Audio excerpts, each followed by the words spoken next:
Right. As I mentioned previously, you are creating your proposal and you are going to prepare it in the form of a memo.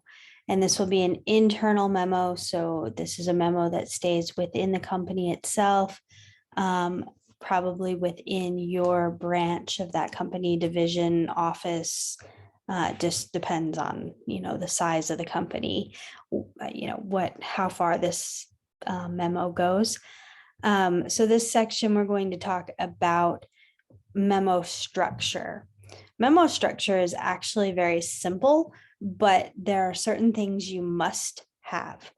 So the structure, you have the heading, which includes the names of the recipients, the creators, the specific subject, and the date that the memo was prepared. And that is the most, strict part of the memo. After that, because this is a longer memo than a simple one-page memo that you might see, you do need to include the purpose statement and the executive summary. And then the rest of the proposal fits into what we would consider the body of the memo. So it's a pretty simple structure. And the big part that's you need to pay particular attention to having the right things is the heading. So some things to look at with the heading, we have here is the company name, memo, and then to, so we have the exact person that this is to and who it's from. We have the specific subject, mixture recommendation for Phillips, and we have the date. And notice that the name is written out. So here's our note about that. Write out the month instead of using the all numeral format.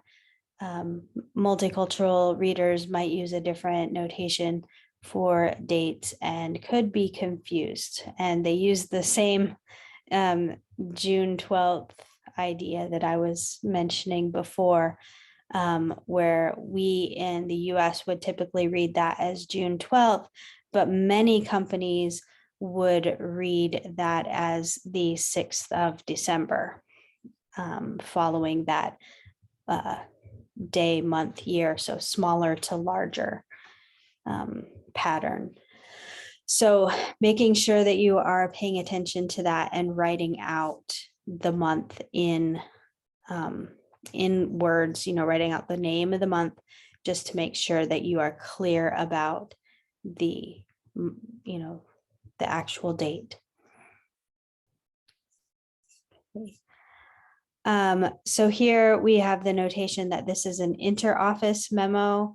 You may or may not choose to include that. Here we have the main person that this is going to, and we also have those who are copied on it who are also part of the audience. Maybe this might be the supervisor and this might be the rest of the team or something along those lines.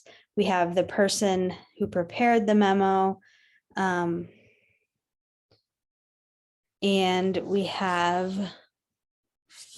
the subject. And again, we have the date written out with the name of the month written.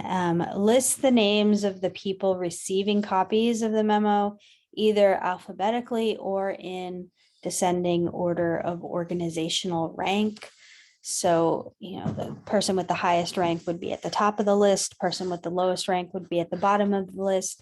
If rank isn't a thing or something that then put them alphabetically.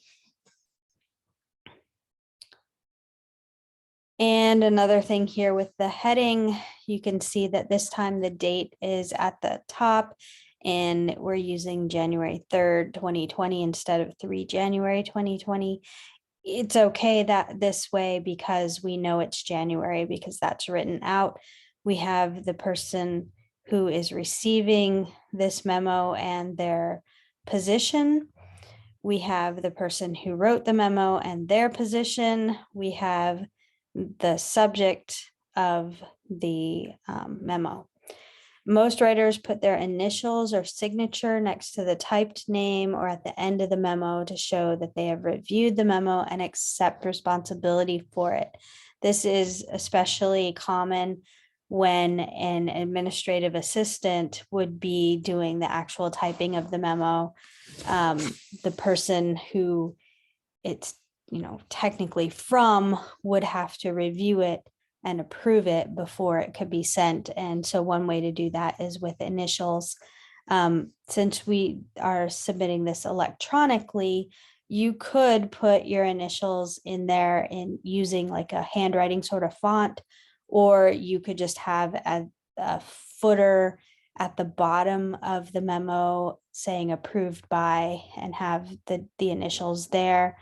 There are many different ways that this can be done.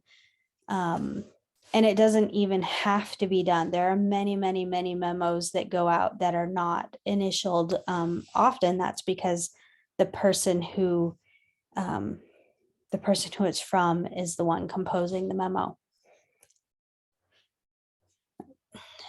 So as far as the executive summary goes, you want to keep some guidelines in mind.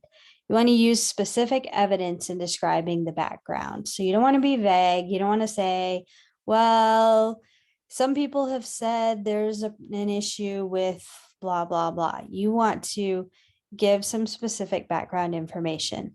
You want to be specific when it comes to describing the research that you have already done to show that this is a problem, or the research that you will do in order to identify the problem. If you were writing a research memo or research proposal, which you're not, so yours is going to be the kind of the research that you've already done. You want to describe the methods though briefly. So you don't have to give all the details about how you're going to develop the project, the product, or the service. You just need to very briefly give an overview of that.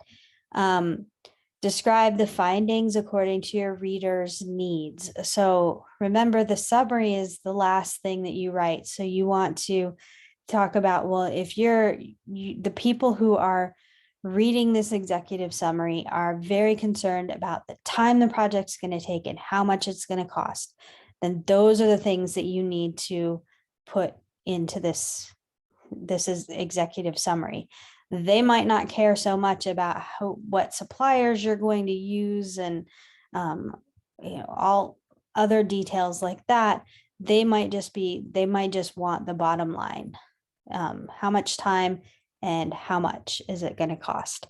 And then always, again, ask an outside reader to review your draft to make sure that everything is clear, that everything is correct, that it's concise. Right.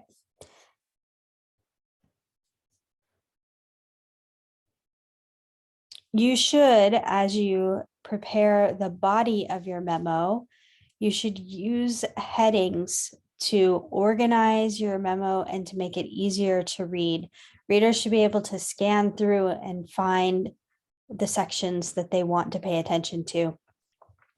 They may be wanting to say, okay, you've told us in the executive summary that this is going to take 6 weeks and it's going to cost $36,000. I want to know how a 6-week project is going to cost $36,000. And is that all it's going to cost, or is that even reasonable? So I want to be able to find the budget section. And I want to see exactly how you've budgeted out to get that $36,000. So if you have a heading that says budget, it makes it very easy for your readers to find that section, to find the information that they want. And that's your job as a writer, as a technical writer, to make it easy for your readers. Right. And in making things easy, we will talk about document design next.